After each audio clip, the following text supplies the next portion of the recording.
Hi hello నమస్తే.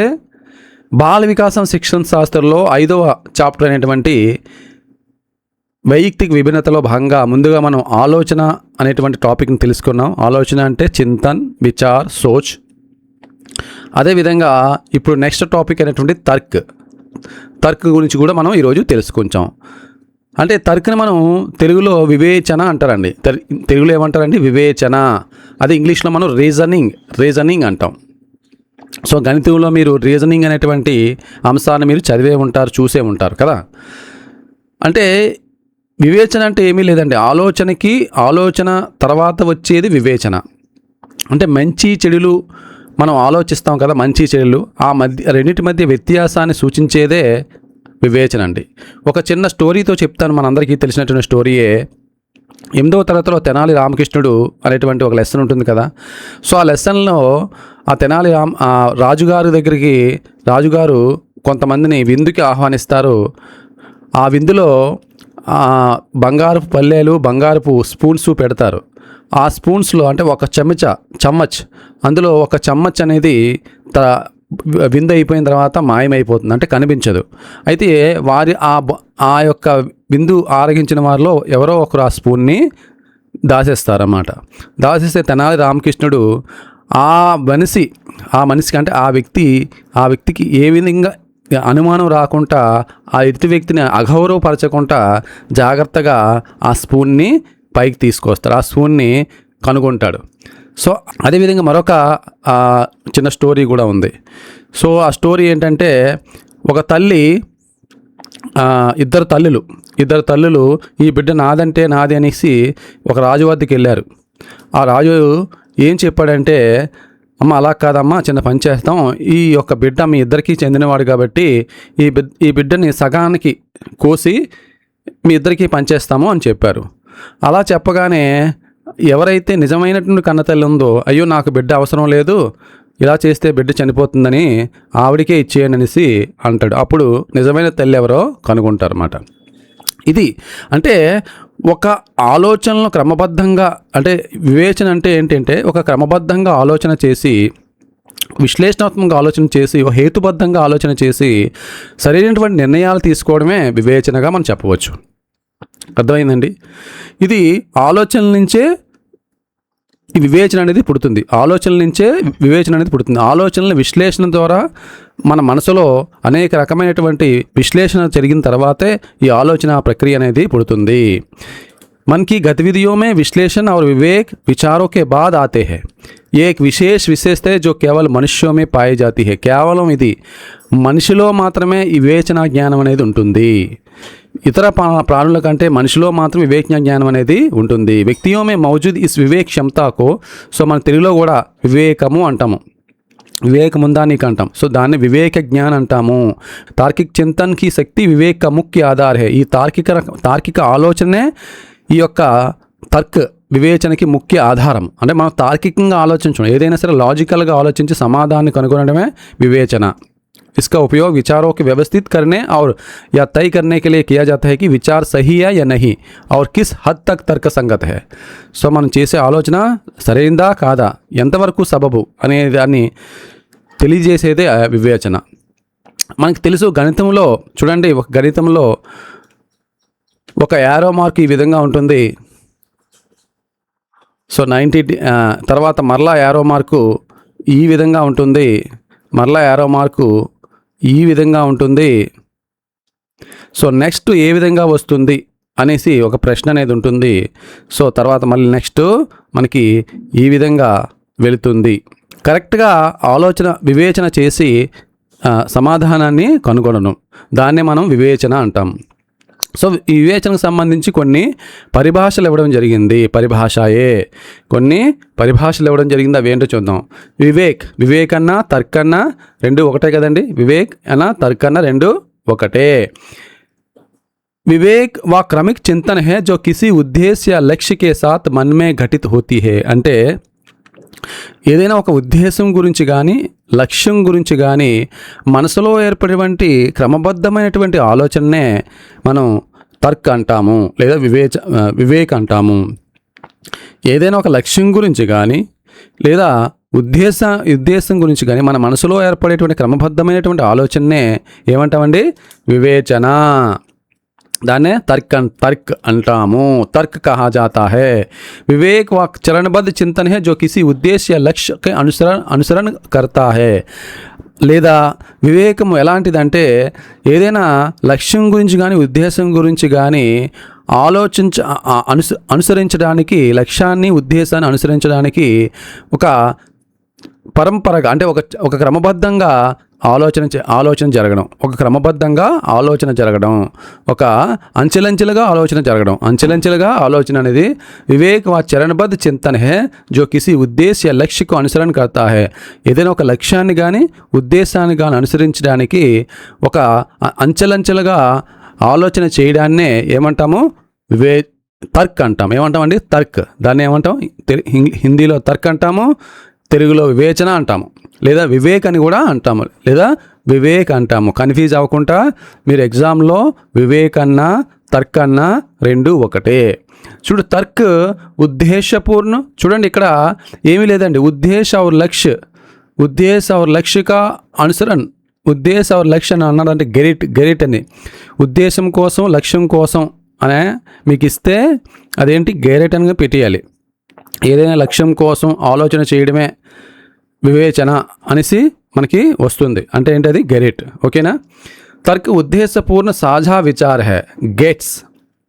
Gets ఏమైనా పరిభాష ఇచ్చాడని గెట్స్. తర్క్ ఉద్దేశపూర్ణ సాझा విచార్ హై. తర్క్ ఉద్దేశపూర్వకంగా ఆలోచనని పంచుకోవడం. సాझा విచార్ హై అంటే ఆలోచనని పంచుకోవడం. తర్క్ ఉద్దేశపూర్ణ సాझा విచార్ హై అంటే ఉద్దేశపూర్వకంగా ఆలోచనలు పంచుకోవడమే వివేచన. ఉద్దేశపూర్వకంగా ఆలోచనలు పంచుకోవడమే వివేచన. ఉద్దేశపూర్ణ సాझा విచార్ హై అంటే ఆలోచనలు ఉద్దేశపూర్వకంగా మనం ఆలోచనలు పంచుకుంటాం. ఉద్దేశపూర్వకంగా మనం ఆలోచిస్తాం. ఉద్దేశపూర్వకంగా ఆలోచించి అది సరైనదా కాదని నిర్ణయానికి వస్తాం కదా, దాన్నే గెట్స్ అన్నాడు. ఉద్దేశపూర్ణ సాझा విచార్ హై. నెక్స్ట్, తర్క్ సమస్యओं को हल करने की वह क्षमता है. తర్క్ సమస్యల్ని పరిష్కరించడానికి ఉన్నటువంటి ఎటువంటి సామర్థ్యం అంటే जिसमें अतीत के अनुभवों को मिलाकर समाधान निकाला जाता है, ना कि केवल अतीत के उत्तरों को दोहराकर. దీన్ని ఏమన్నారు? మన్ అన్నాడు. అంటే జరిగిపోయినటువంటి సమాధానాల నుంచి కాదండి. అంటే ఒకప్పుడు ఒక సమస్యను పరిష్కరించేసాము, ఆ పరిష్కారం సంబంధించినటువంటి సమాధానం నుంచి మనకి ఆలోచన కాదు, సమాధానం కాదు. ఇవి గత అనుభవాల నుంచి. అతీత్కి అనుభవం మిలాకర్ సమాధానం నికాల అంటే గతంలో జరిగిన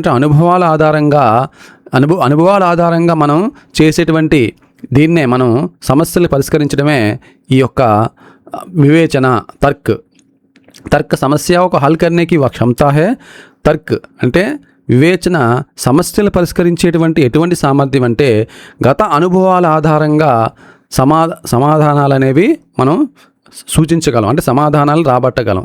అంటే గత అనుభవాల యొక్క సమాధానాల నుంచి కాదు. అంటే ఆల్రెడీ మనం ఏదైనా ఒక సమస్య వచ్చిందండి, ఆ సమస్యను మనం పరిష్కరించాం. అది ఏదైతే పరిష్కార మార్గాలు ఉన్నాయో ఆ పరిష్కార మార్గాల ద్వారా సూచించేటువంటి కాదు, అనుభవాల ఆధారంగా, గత అనుభవాల ఆధారంగా సమాధానాలు పరిష్కారం అవుతాయి అన్నమాట. దాన్ని ఏం చెప్పాడంటే దాన్ని ఏం చెప్పాడంటే కేవలం గత సమాధానాల పునరావృత్పత్తితో కాదు పూర్వానుభవాలను జతపరిచి సమస్యలు పరిష్కరించుకోవడమే వివేచన. పూర్వానుభవాలను ఉపయోగించి సమస్యలు పరిష్కరించుకోవడమే వివేచన అనేసి ఎవరన్నారండి? మన్ అన్నాడు. తర్క్ ఉద్దేశపూర్ణ సాझा విచార్ హై. తర్క్ అంటే ఏంటండి? ఉద్దేశపూర్వకంగా ఆలోచనలు పంచుకోవడమే వివేచన అనేసి గెట్స్ అన్నాడు. దీనికి సంబంధించి కొన్ని లక్షణాలు ఉన్నాయండి. వివేచనకు సంబంధించి కొన్ని లక్షణాలు ఉన్నాయి. అవేంటో ఒకసారి చూద్దాం. విశేషతాయే వివేచన అంటే వివేక్ ఏక్ విశిష్ట మార్గ్ హోతా హై. వివేక్ అంటే తర్క్ ఏక్ విశిష్ట మార్గ్ హోతా హై. వివేచన ఒక నిర్దిష్టమైనటువంటి గమనం ఉంటుంది.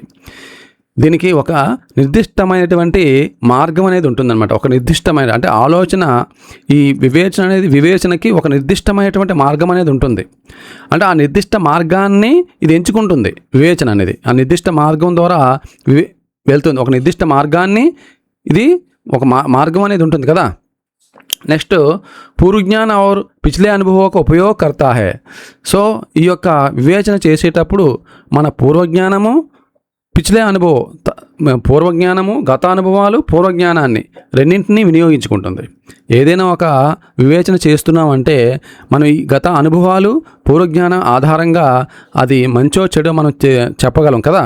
సో పూర్వజ్ఞానము గత అనుభవాలని ఉపయోగించుకుంటుంది వివేచన అనేది. సమస్య का समाधान करना एक मानसिक गतिविधि बन जाती है. సమస్యల్ని పరిష్కారానికి ఇది ఒక మానసిక చర్య అవుతుంది. ఇది మానసిక చర్యే కదా, శారీరక చర్య కాదు కదా. వివేచన అనేది ఇది ఒక మానసిక చర్య. సమస్యల్ని పరిష్కారానికి ఇది ఒక మానసిక చర్య వంటిది. ఏదైనా ఒక సమస్యను పరిష్కరించామంటే మనం వివేచన చేస్తాము. ఆ వివేచన చేస్తాం కదా, ఆ వివేచన ద్వారానే సమస్య పరిష్కారానికి మార్గం అనేది మనకి తెలుస్తుంది. సో సమస్య समाधान करना एक मानसिक गतिविधि बन जाती है. తార్కిక और వివేకపూర్ణ మార్గ का అనుసరణ करता है. తార్కికమైనటువంటి హేతుబద్ధమైన, ఇక్కడ వివేకపూర్ణ అంటే హేతుబద్ధమైన అంటే ఏంటి, నిజమైనటువంటి మార్గాన్ని అనుసరిస్తుంది. నిజమైనటువంటి మార్గాన్ని అనుసరిస్తుంది.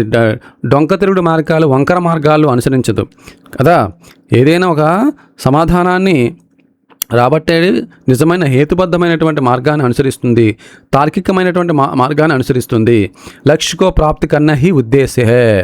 సో లక్ష్య సాధనే ధ్యేయంగా ఉంటుంది. లక్ష్య సాధన ధ్యేయంగా ఈ వివేచన అనేది ఉంటుంది. లక్ష్య సాధన ధ్యేయంగా వివేచన అనేది ఉంటుంది. వివేక్ వ చింతన హే జో ఆగమన్ और प्रस्थान के तरीकों में उत्पन्न होता है. ఈ వివేచన అనేది మనకందరికీ తెలుసు. ఆగమన విధి, నిగమన విధి అందరూ చదువుకొనే ఉంటారు కదా. సో అదేనమాట. సో వివేచన అనేది ఆగమన పద్ధతిలోను, నిగమన పద్ధతిలోను ఉంటుంది. రెండు రకాలుగా ఉత్పన్నమవుతుంది. ఈ వివేచన అనేది ఆగమన పద్ధతిలోను, నిగమన పద్ధతిలోను ఉత్పన్నమవుతుంది. ఆగమన పద్ధతి, నిగమన పద్ధతి అనేది కూడా తర్వాత మనం తెలుసుకుందాము. వివేక్ ప్రక్రియ అంటే ఏమీ లేదండి, తర్క ప్రక్రియ. వివేక్ ప్రక్రియ అంటే ఏంటంటే తర్క ప్రక్రియ. ఈ ప్రక్రియ ఏ విధంగా జరుగుతుంది, వివేచన ప్రక్రియ అనేది ఏ విధంగా జరుగుతుంది. తర్క ప్రక్రియ ఇది ఒక మానసిక ప్రక్రియ కదా. ఇది ఒక మానసిక ప్రక్రియ. ఈ ప్రక్రియ అనేది మన అచేతన మెదడులో జరుగుతుంది. చూడండి, యా ఏక్ మానసిక అవచేతన ప్రక్రియ హే. ఇది ఒక మానసిక అచేతన ప్రక్రియ, అంటే అచేతన మైండ్లో ఈ యొక్క వివేచన అనేది ఉంటుంది. हम समस्या को कई कारणों को में से देखते हैं, उसका विश्लेषण करते हैं और समाधान ढूंढते हैं. ఏదైనా ఒక సమస్య ఉన్నదంటే వివేచన ద్వారా అనేక కోణాల నుంచి ఆ సమస్యని చూస్తాము, విశ్లేషణ చేస్తాము, చివరిగా మనం సమాధానాన్ని తెలుసుకుంటాం. యా సమాధానం ढूंढना వ్యక్తి की सूझबूझ पर निर्भर करता है. సో ఈ సమాధానం తెలుసుకోవడం అనేది వ్యక్తి యొక్క వివేకంపై ఆధారపడి ఉంటుందన్నమాట. చాలా చాలా తెలివిగా మనం ఆ సమాధానానికి రాబడతాం. इसके लिए వ్యక్తి में बहुत ज्ञान, దానికి సంబంధించి వివేచనకు సంబంధించి వ్యక్తిలో జ్ఞానం అవసరం ఉంటుంది. చాలా దృఢమైనటువంటి పట్టుదల ఆధారపడి ఉంటుంది. పూర్వ అనుభవాలు కూడా దీనికి అవసరమవుతుంటాయి. పూర్వ అనుభవాలు, పట్టుదల, సరైనటువంటి జ్ఞానం కూడా ఈ వివేచనకి అవసరమవుతాయి. ఓకే, చూడండి, వివేక్ ప్రక్రియ అంటే ఏమీ లేదండి, ఇది ఒక మానసిక అచేతన ప్రక్రియ. ఏదైనా ఒక సమస్యని వివిధ కోణాల నుంచి మనం చూసి దాన్ని విశ్లేషణ చేసి సమాధానాన్ని మనం కనుగొంటాం. సో ఈ సమాధానం చాలా వివేచనవంతంగా చాలా మనం కనుగొంటాం. అందువల్లే దీనికి ఒక సరైనటువంటి జ్ఞానం ఉండాలి, ఒక పట్టుదల ఉండాలి, పూర్వానుభవాలు కూడా దీనికి అవసరం అవుతాయి. సో ఈ ప్రక్రియ అనేది ఏ విధంగా జరుగుతుంది అనేది ఇక్కడ 4 పాయింట్స్ ఇవ్వడం జరిగింది. సమస్య సమాధాన ప్రక్రియ में प्रयुक्त तर्क के कुछ प्रमुख बिंदु है. సో కొన్ని బిందుస్ ఇచ్చాడు, అంటే కొన్ని 4 రకాలైనటువంటి విషయాలు ఇవ్వడం జరిగింది. ముందుగా ఈ సమస్యకి ఉద్దేశ్ పతా లగానా హై కి సమస్య క్యా హై. అసలు మనం వివేచన అనేది ఏ విధంగా మొదలవుతుంది, సమస్యకి సమాధానాన్ని, అసలు సమస్యకి సంబంధించిన లక్ష్యం, సమస్య ఏమిటో కనుగొనడం, ఆ సమస్య ఏంటో, ఆ సమస్య లక్ష్యాన్ని కనుగొనడం. ముందు ఆ సమస్య ఏంటి, ఆ సమస్య లేక లక్ష్యం ఏంటి, అప్పుడే కదా వివేచన అనేది ప్రారంభమవుతుంది. సమస్య ఒక హల్ కర్నేకే తరీకే కోజన, సమస్య పరిష్కారాలకి మార్గాలు కనుగొనడం. సమస్య పరిష్కారాలకు నెక్స్ట్ వివేచన ఏ విధంగా వస్తుంది, సమస్య పరిష్కారాలకు మార్గాలు కనుగొనడం. ప్రతిక్రియ ఒక పహచాన్ కరణ, ప్రతిస్పందనలను గుర్తించడం. ఈ సమస్యను పరిష్కరించేటప్పుడు అనేక ప్రతిస్పందనలు వస్తాయి. ఏదైనా సమస్యను పరిష్కరించినప్పుడు అనేక రకాల నుంచి, అన్ని వైపుల నుంచి, 4 వైపుల నుంచి అనేక ఇబ్బందులు ఎదురవ్వచ్చు, అనేక ఆటంకాలు ఎదురవ్వచ్చు కదా, లేదా అనేక ప్రతిస్పందనలు మనకి ఎదురవ్వచ్చు. సో प्रतिक्रियाओं की पहचान करना, వాటిని మనం గమనించడం. किसी समस्या को समाधान के सही होने या ना होने का ज्ञान, సమస్య పరిష్కార మార్గం సరైనదా కాదా అని తెలుసుకోవడం. ఈ సమస్య సమాధానం అనేది చివరిగా మనం సమస్య సమాధానం తెలుసుకున్నప్పుడు, సమస్య పరిష్కార మార్గం కనుగొన్నప్పుడు అది సరైందా కాదనేది సూచించే జ్ఞానమే వివేచన. చూడండి, 4వ పాయింట్, మీరు 4వ పాయింట్ని పట్టుకుంటే వివేచన అనేది ఇంకా పూర్తిగా అర్థమైపోతుంది. 4వ పాయింట్ని మనం పట్టుకుంటే వివేచన అనేది పూర్తిగా మనకి అర్థమైపోతుంది. కిసి సమస్యకి సమాధానానికి సహీ హోనే యా నా హోనే కా జ్ఞాన్ హోనా, ఏదైనా ఒక సమస్య పరిష్కారం కనుగొంటే అది సరైందా కాదా, ఆ జ్ఞానమే వివేచన. ఆ జ్ఞానాన్ని ఏమంటామండి? తర్క్ అంటాం. ఆ జ్ఞానాన్ని ఏమంటామండి? తర్క్ అంటాం, లేదా వివేక్ అంటాం. తర్క్ కానీ వివేక్ కానీ అంటాము. మీకు ఎగ్జామ్లో తర్క్ అనేసి ఇస్తాడండి. మీకు ఎగ్జామ్లో తర్క్ అనేసి మాత్రమే ఇస్తాడు. तर्क के प्रकार, ఈ తర్క్ అనేది व्यापक वर्गों में बांटा जा सकता है. ఆగమన్ తర్క్, నిగమన్ తర్క్. ఇండక్టివ్ రీజనింగ్, డిడక్టివ్ రీజనింగ్ అని 2 రకాలైనటువంటి రీజనింగ్స్ అనేవి మనకి ఉన్నాయి. అంటే 2 రకాలైనటువంటి పద్ధతులు. ఒకటి ఆగమన్ తర్క్. ఆల్రెడీ మనం తెలుసుకున్నాం. ఆగమన్ విధి అంటే మనం గతంలో మీరు భాషా శిక్షణలో తెలుసుకున్న సేమ్ అదేనండి. సో ఏదైనా ముందు ఒక సూత్రం ఆధారంగా, ఆ సూత్రం ఆధారంగా అనేక విషయాలు తెలుసుకోవడం. చూడండి, तर्क आगमन तर्क है. इस प्रकार के तर्क का हम विशिष्ट तथ्यों को सामान्य निष्कर्ष का पहुँचते हैं. प्रयोगात्मकता व निरीक्षण इस तर्क के आधार है. तथ्यों के आधार पर हम सार्वभौमिक సమన్వీకరణ స్థాపిత करने का ప్రయత్న करते हैं. ఏదైనా ఒక తథ్య అంటే ఒక ఏదైనా సూత్రం, ఏదైనా ఒక సిద్ధాంతాన్ని తీసుకొని దాని ఆధారంగా అనేక విషయాలు తెలుసుకోవడం. చూడండి, రామ్ నాస్వాన్ హే, కరీం నాస్వాన్ హే, మోహన్ నాస్వాన్ హే, వుడ్వర్త్ నాస్వాన్ హే. అందువల్లే మనిషి ఈ రాముడు నశిస్తాడు, కరీమును కూడా నశిస్తాడు, మోహన్ కూడా నశిస్తాడు, వుడ్వర్త్ కూడా నశిస్తాడు. అంటే ఇందులో ఒక సాధారణీకరమైనటువంటి సార్వభౌమికమైనటువంటి విషయం ఉంది. ఏంటంటే మనుషులందరూ కూడా నశ్వరులు అంటే ఒక విషయాన్ని కనుగొన్నాం. అదే ఒక సిద్ధాంతం ఆధారంగా, ఒక సూత్రం ఆధారంగా అది విభిన్న రకాలుగా దాన్ని వర్గీకరించి చివరిగా సమాధానాన్ని తెలుసుకోవడమే ఆగమన్ తర్క్. Okay, next నిగమన్ తర్క్. నిగమన్ తర్క్ అంటే ఏమీ లేదండి, ముందు విభిన్న రకాలుగా ఒక సమస్యని పరిష్కార మార్గాలు కనుగొని చివరిగా ఆ सूत्राన్ని కానీ సిద్ధాంతాన్ని కానీ తెలుసుకోవడమే निगमन तर्क. सो निगमन तर्क में पहले हम पूर्व स्थापित समन्वीकृत तथ्यों को मानकर चलते हैं और फिर उन्हें विशिष्ट बातों पर लागू करने का प्रयास करते हैं. उदाहरण स्वरूप निम्नलिखित तर्क చూడండి, सभी मनुष्य नासवान है, मैं भी एक मनुष्य हूँ, इसीलिए मैं भी नासवान हूँ. చూడండి, అక్కడ రాముడు నశ్వరుడు, భీముడు నశ్వరుడు, లక్ష్మణుడు నశ్వరుడు, అంటే వీళ్ళందరూ నశ్వరుడు కాబట్టి నేను కూడా నశ్వరుడు అనే విషయాన్ని మనం కనుగొన్నాం. ఇక్కడ అలా కాదు, సభీ మనిషి నాశనం, అందరు మనుషులు కూడా నశ్వరులు, అంటే అందరు మనుషులు కూడా నాశనమైనటువంటి స్వభావం ఉంటుంది, అందరూ కూడా నశిస్తారు. మైబీ ఏక్ మనుష్యం, నేను కూడా ఒక మనిషిని కాబట్టి నేను కూడా నశిస్తాను అనేటువంటి तर्क అనేది निगमन तर्क అవుతుంది అన్నమాట. इसीलिए मैं भी नासवान हूँ, అందువల్ల నేను కూడా नासवान हूँ. इस प्रकार के निगमन तर्क में हम सार्वभौमिक तथ्यों या सामान्य सिद्धांतों का विशिष्ट समस्याओं का समाधान प्रयोग करते हैं. సో ఈ విధంగా మనం సార్వభౌమిక విషయాల్ని, సామాన్య సిద్ధాంతాలని, మనం విశిష్ట సమస్యలకు సమాధానాలని మనం కనుగొంటాం అన్నమాట. దీన్నే ఆగమన్ और निगमन तर्क అంటాము. ఇదే వివేచన అండి.